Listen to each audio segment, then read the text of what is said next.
everyone, welcome back to Ninja Prep. This is Kapil Goyal, your educator and mentor for PG Physics. तो जियो physics PYQ series में CUET PG 2023 का paper मैं discuss करूंगा। ये first part होगा, इसका second part या third part भी लाने की मैं कोशिश करूंगा अगर टाइम मिल गया तो। और इस पार्ट के अंदर करीबन 25 से 30 क्वेश्चन डिस्कस किए जाएंगे जो कि फिजिक्स मैथ्स दोनों के होंगे, या जो भी पोर्शन ज्यादा होगा, मतलब मैंने शुरुआत वाले जो क्वेश्चन थे 26 से और 80 तक आईडी वाले वो क्वेश्चन लिए हुए हैं पिछले 2023 के पेपर के। अब उसके अंदर फिजिक्स के क्वेश्चन होंगे तो फिजिक्स के हैं, मैथ्स के क्वेश्चन होंगे तो मैथ्स के भी हैं, वो सारे हम डिस्कस करने वाले। वीडियो को कंटिन्यू करें उसके पहले आप लोगों से रिक्वेस्ट रहेगी कि प्लीज वीडियो को लाइक कर दें, चैनल को सब्सक्राइब नहीं किया है तो सब्सक्राइब कर दें और शेयर जरूर कर दें। तो चलिए भाई स्टार्ट करते हैं। तो सबसे पहला जो क्वेश्चन है हमें गिवन जो है उस क्वेश्चन में हमें बोला गया है a person is standing inside a lift descending at 3 meter per second square acceleration।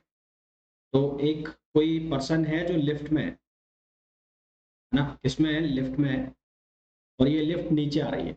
Lift कहाँ आ रही है? नीचे आ रही है। एक क्या रेट से आ रही है? 3 मीटर पर सेकेंड स्क्वायर से। द फिस्कस फोर्स मतलब सूडो फोर्स की बात हो रही है यहाँ पर। सूडो फोर्स पूछा, सूडो फोर्स। तो pseudo force acting on the person. Pseudo force क्या होता है? जिस डायरेक्शन में एक्सेलरेशन है उसके ऑपोजिट डायरेक्शन में फोर्स लगा दो सेम अमाउंट, वो क्या बन जाता है? सूडो फोर्स, जिसको मैंने एफ से लिखा। एफ की वैल्यू किसके बराबर हो जाएगी? M A. तो एम आपको कितना गिवन है? 75 और ए की वैल्यू कितनी हो गई? 3। ऑपोजिट डायरेक्शन में फोर्स लगा, ए की वैल्यू कितनी हो गई? 3। तो यहाँ से आंसर आ जाएगा 225। अब जो डायरेक्शन है वो उसकी आपको ऑपोजिट रखनी है, तो ऑपोजिट रखनी है इसका मतलब आपको साइन कौन सा लेना पड़ेगा? माइनस का। तो इसका मतलब जो सूडो फोर्स है, सूडो फोर्स, उस सूडो फोर्स की वैल्यू एफ इक्वल्स टू हो जाएगी -225 न्यूटन। तो करेक्ट आंसर इसका आ जाएगा 4। नेक्स्ट क्वेश्चन पे आ जाइए। Two sources S1 and S2 emit the following two waves। दो वेव्स है, एक y1 equals to a1 sin omega t and y2 equals to a2 sin omega t plus minus del. जो plus minus del है वो है phase difference. ये जो plus minus del है ये लिखा हुआ है फेज डिफरेंस लिखा। अब यहाँ पर बोला है टू वेव्स प्रोड्यूस इंटरफेरेंस। अब इंटरफेरेंस की कंडीशन के लिए क्या है कि जो फेज डिफरेंस है वो कांस्टेंट रहना चाहिए। फेज डिफरेंस क्या रहना चाहिए? कांस्टेंट। और यहाँ पर बोला है कि if del change with randomly with time, तो इंटरफेरेंस फिनोमिना के लिए जो फेज डिफरेंस है वो कांस्टेंट रहना चाहिए, जबकि यहाँ पर ये क्या हो रहा है? चेंज हो रहा है। तो इसका मतलब ये तो हो गया गलत। फिर दूसरा बोला है S1 and S2 must be coherent for the production of interference pattern. ये बिल्कुल सही है कि अगर आपको इंटरफेरेंस चाहिए तो उसके लिए दोनों जो सोर्सेज है S1 और S2 वो दोनों कोहेरेंस होने चाहिए। कोहेरेंस का मतलब उनके बीच का जो फेज डिफरेंस है वो कांस्टेंट होना चाहिए। तो यहाँ पर जो स्टेटमेंट 1 है वो तो हो गया गलत, और जबकि स्टेटमेंट 2 है वो सही है। तो आप ये चेक करो कि ऐसा कौन सा ऑप्शन है जिसमें ए रॉन्ग है और जो बी है वो राइट है, यानी कि आर राइट है। तो वो ऑप्शन 4 जो है उसमें गिवन है कि A is not correct but R is correct. फिर आइए नेक्स्ट क्वेश्चन पर। ये सूडो फोर्स वाला क्वेश्चन है। यहाँ पर अब देखो, जब जो गाड़ी है वो आगे जा रही है, तो आगे जा रही है तो ये कौन सा फ्रेम है? नॉन एक्सिलरेटिंग फ्रेम है, क्योंकि इसमें एक्सिलरेशन है। एक्सिलरेशन है तो ये जो बॉब है ये बॉब पीछे की तरफ जाएगा। पीछे की तरफ क्यों जाएगा? क्योंकि इस पर एक सूडो फोर्स लग गया। तो सूडो फोर्स लग जाएगा एम ए, और इस बॉब का खुद का जो वेट की वजह से जो आएगा इस पर वो आएगा एम जी। तो रिजल्टेंट जो आएगा इस डायरेक्शन में वो रिजल्टेंट कितना हो जाएगा? वो हो जाएगा एम अंडर रूट ए स्क्वायर प्लस जी स्क्वायर। और ये किसके बराबर हो जाएगा? Tension in string. Tension in string किसके बराबर हो गया? एम अंडर रूट ए स्क्वायर प्लस जी स्क्वायर। अब एम को एम रहने दो, जी स्क्वायर को जी स्क्वायर, और ए की वैल्यू 10 है तो यहाँ 10 का स्क्वायर हो जाएगा 100 और ये हो जाएगी पावर 1/2। तो जो करेक्ट आंसर आ जाएगा इसका वो आ जाएगा डी। नेक्स्ट क्वेश्चन पे आओ। यहाँ पर गैलीलियन ट्रांसफॉर्मेशन का पूछा है, ध्यान रखना। गैलीलियन ट्रांसफॉर्मेशन, गैलीलियन ट्रांसफॉर्मेशन में हमें वेलोसिटी ऑफ अप्रोच पूछी है दोनों की। तो सिंपल सा कॉन्सेप्ट है, U prime equals to U minus B. तो एक को प्लस और दूसरे को उसके रेस्पेक्ट में माइनस ले लो तो आंसर कितना आ जाएगा? 2c। करेक्ट आंसर आ जाएगा 2c। नेक्स्ट क्वेश्चन पे आइए। यहाँ पर बोला रीड द फॉलोइंग इक्वेशन। दो इक्वेशन हमें गिवन है। एक इक्वेशन है x equals to a sin omega T, a sin omega T, और इसको मैं ऐसे लिख सकता हूँ x upon a equals to sine omega T. Second जो इक्वेशन हमें गिवन है वो है y, मैं इसको डायरेक्ट लिख रहा हूँ y equals to b sine omega T plus theta है, या फाई है ऑप्शन में, थीटा गलत लिखा हुआ ऊपर, फाई कर लेना है इसको। y अपॉन b को मैं sine omega T plus theta का एक्सपेंशन कर रहा हूँ। तो sine omega T cos phi plus cos omega T और साइन फाई, ऐसा मैंने कर दिया। अब जहां साइन ओमेगा टी है उसकी जगह मैं लिख सकता हूँ एक्स अपॉन ए, तो ये बन गया वाई अपॉन बी, ये हो जाएगा X upon A cos phi और प्लस ये इसको हम लिख सकते हैं Y minus one minus under root one minus X square upon A square और ये हो गया साइन फाई, है ना, लिख सकते हैं इसको इजीली। अब क्या करो, अब आप जो यहाँ पर लिखा है y अपॉन बी माइनस, इसको इधर लेके आ जाओ बराबर के इधर, y upon B minus X upon A और ये हो गया cos फाई और ये RHS बन जाएगा one minus X square upon A square और साइन फाई। दोनों साइड कर दो आप स्क्वायर, दोनों साइड स्क्वायर करोगे तो क्या बन जाएगा Y square upon B square plus X square upon A square और cos square phi minus two X Y upon A B और cos फाई और ये क्या हो जाएगा one minus X square upon A square और साइन स्क्वायर फाई। इसको जब आप सिंप्लीफाई करोगे तो इसमें जो ऑप्शन बन जाएगा वो थर्ड बन जाएगा, मतलब आप जब इसको रीशफल करोगे रीएडजस्ट करोगे तो sine square plus phi plus cos square phi एक साइड होकर वन हो जाएंगे, तो वो बन जाएगा X square upon A square plus Y square upon B square minus two X Y upon A B cos phi equals to sine square phi, यानी कि ऑप्शन सी करेक्ट हो जाएगा। नेक्स्ट क्वेश्चन में बोला है the moment of inertia of thick shell. Thick shell के लिए जो मोमेंट ऑफ इनर्शिया का फॉर्मूला होता है वो होता है 2/5m r power 5 minus small r power 5 capital R cube minus small r cube, ये फॉर्मूला होता है। इस फॉर्मूला में जब आप वैल्यू डालोगे, जो भी आपको वैल्यूज गिवन है, m की वैल्यू कितनी है, m की वैल्यू है 19 और यहाँ पर आप करोगे 3 पावर 5 माइनस 2 पावर 5, इसको करोगे 3 क्यूब माइनस 2 क्यूब, तो आपको जो आंसर मिलेगा वो मिलेगा 84.4, यानी कि ये ऑप्शन बिल्कुल सही है। मोमेंट ऑफ इनर्शिया का फॉर्मूला है ये जो मैंने लिखा है और यहाँ पर जो मोमेंट ऑफ इनर्शिया का फॉर्मूला लिखा है वो 2/5m गायब है और ये नीचे भी गड़बड़ है, आर स्क्वायर लिखा हुआ है, तो ये गलत। तो इसका मतलब ए सही है और आर रॉन्ग, तो ए इज करेक्ट और R is not correct, that means कि ऑप्शन सी इसका करेक्ट आंसर। नेक्स्ट क्वेश्चन था quantities which are invariant. Invariant कौन कौन रहता है गैलीलियन ट्रांसफॉर्मेशन में, फोर्स, एक्सेलरेशन, लेंथ यानी कि डिस्टेंस, वेलोसिटी चेंज होती है तो मोमेंटम भी क्या होता है, चेंज होता है। लेंथ एक तो होती है जो इनवेरिएंट रहती है और उसके अलावा एक्सेलरेशन, तो इसके हिसाब से ऑप्शन चेक करो, तो ऑप्शन कौन सा आ गया ए, तो इसका ए और सी जो है वो करेक्ट आंसर हो गया। फिर next question the moment of inertia of a thin rod of mass m about an axis passing through it's one and. तो थिन रॉड के लिए मोमेंट ऑफ इनर्शिया लिखना है हमें, तो इसके सेंटर के अबाउट तो जो मोमेंट ऑफ इनर्शिया होता है इसके अबाउट वो होता है ml square upon 12।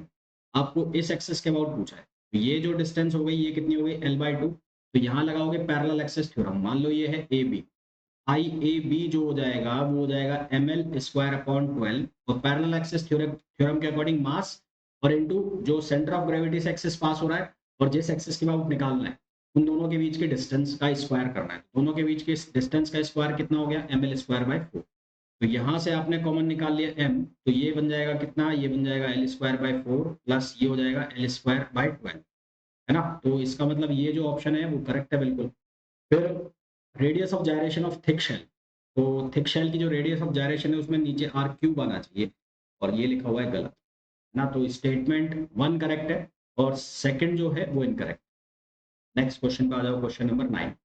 To simple harmonic motion, दो सिंपल हार्मोनिक मोशन जब परपेंडिकुलरली एक दूसरे से इंटरसेक्ट करती है तो वो लिसाजो फिगर बनाती है, यानी कि ऑप्शन बी बिल्कुल सही है।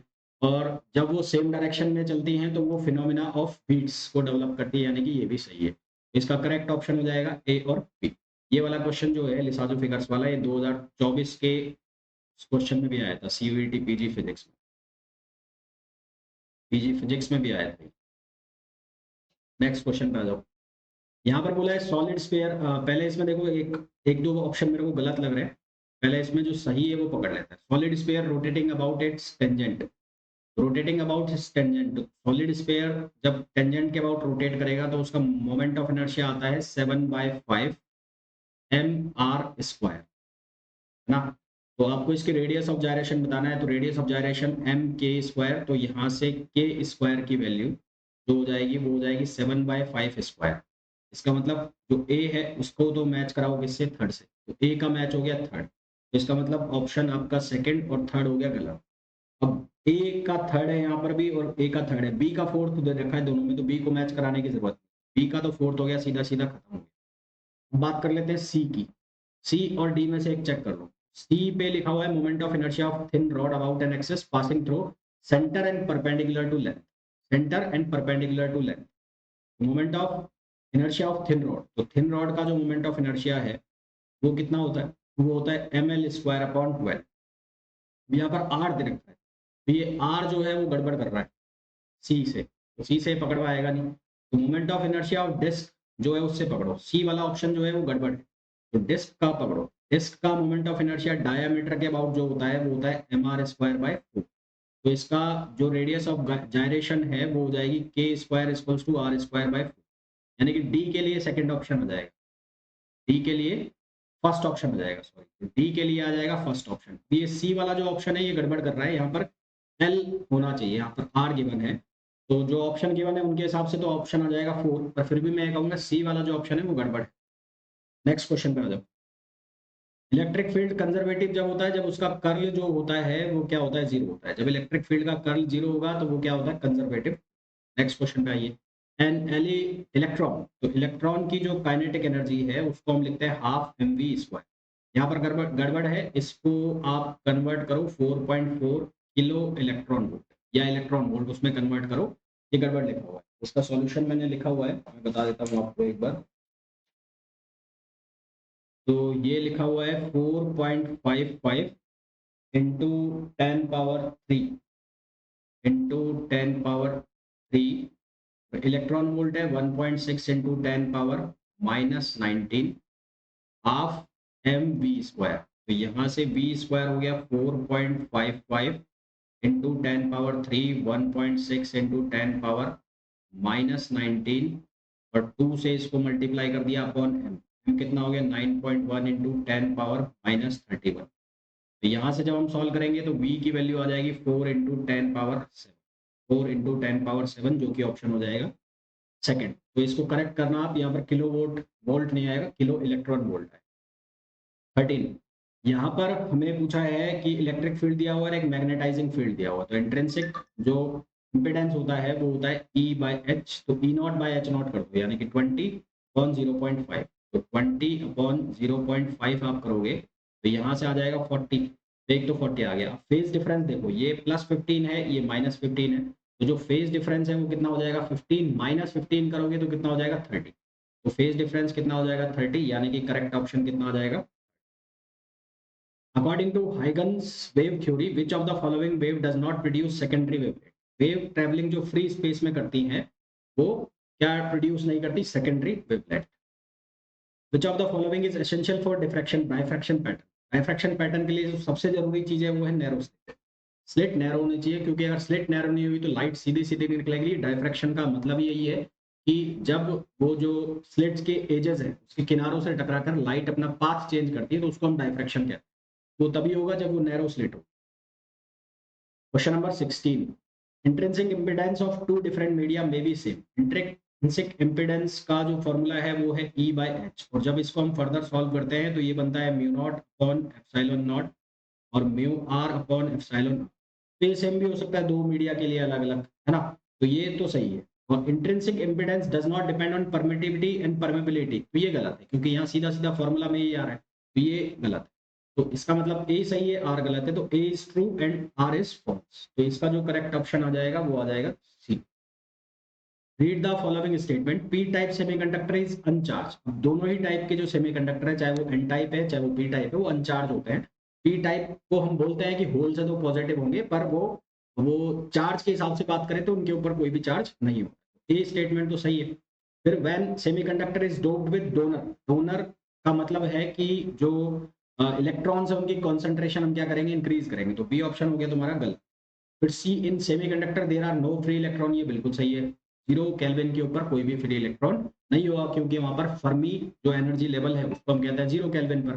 तो इसका जो करेक्ट ऑप्शन हो जाएगा वो हो जाएगा A and C. A charge move with uniform velocity, uniform velocity से जब चार्ज चलेगा तो वो इलेक्ट्रोमैग्नेटिक फील्ड डेवलप नहीं करेगा ना।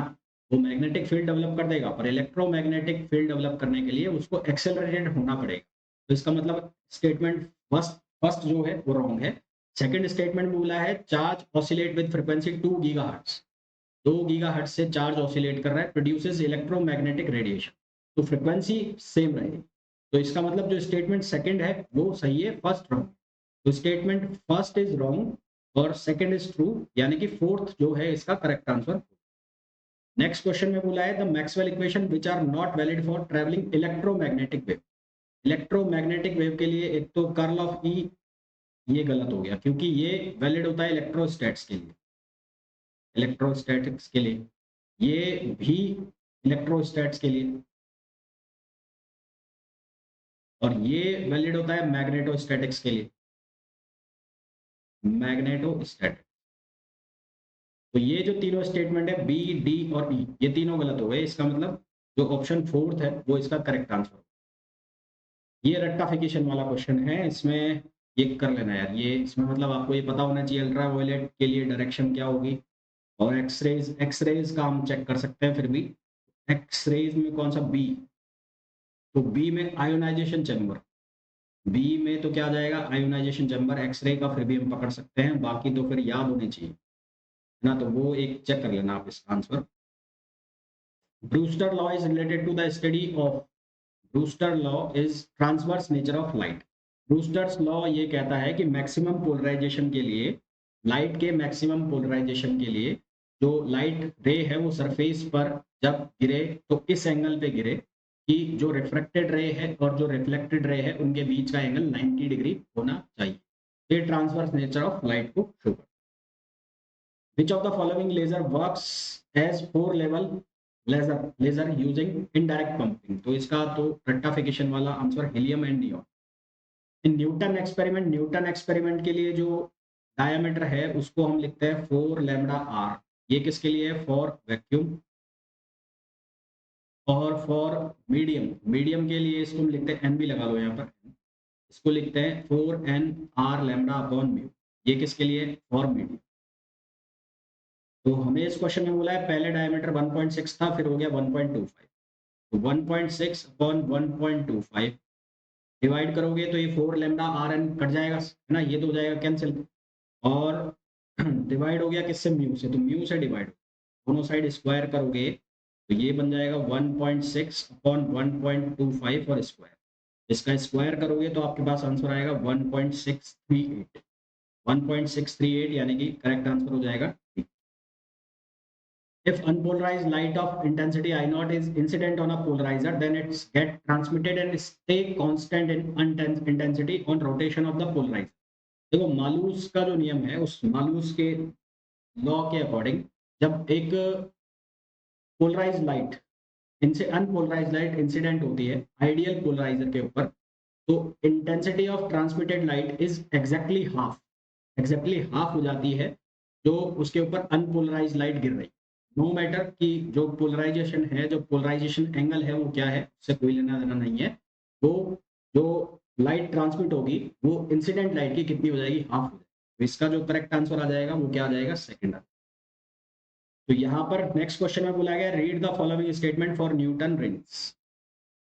तो इसमें फ्रिंज विड्थ की बात चल रही है, तो फ्रिंज विड्थ अगर मैं बात करूं डार्क के लिए रिफ्लेक्टेड सिस्टम की मैं बात कर रहा हूँ, तो वो लिखा जाएगा n under root n plus 1 minus n on under root 4 r lambda upon mu.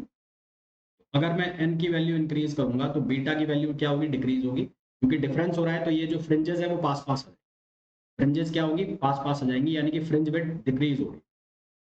तो fringe width decrease with ring number increase, यानी कि ऑप्शन बी सही है। और डी ऑप्शन में लिखा है the thickness of ring increase when ring number decrease, हाँ ये भी सही है। इसके जो सही ऑप्शन होंगे वो कौन से होंगे, बी और डी। तो करेक्ट आंसर क्या आ जाएंगे, बी और। तो ये थे कुछ क्वेश्चंस जो कि आए थे 2023 के सीयूईटी पीजी जियो फिजिक्स एग्जाम में। अगर मेरे को टाइम मिल गया तो शाम 10 बजे तक मैं इसका सेकंड लेक्चर और ज्यादा से ज्यादा अपलोड कर दूंगा, जो कि आप देख सकते हैं आपके एग्जाम पॉइंट ऑफ व्यू के लिए। कल आपका एग्जाम रहेगा, तो अभी मेरे को प्रॉपर पता नहीं है कौन सी शिफ्ट में है, पर शाम तक मैं कोशिश करूंगा जरूर कि इसका जो सेकंड पार्ट है वो भी मैं अपलोड करूँ। फिलहाल के लिए ये आप देख सकते हैं, और अपनी जो प्रिपरेशन है वो इसके अकॉर्डिंग आप चेक कर सकते हैं कि आपकी प्रिपरेशन का लेवल क्या है। और आपने कितना अभी तक प्रिपेयर कर लिया। तो वीडियो आपको अच्छा लगा हो तो प्लीज वीडियो को लाइक जरूर कर दें, चैनल को सब्सक्राइब कर दें और शेयर जरूर कर दें।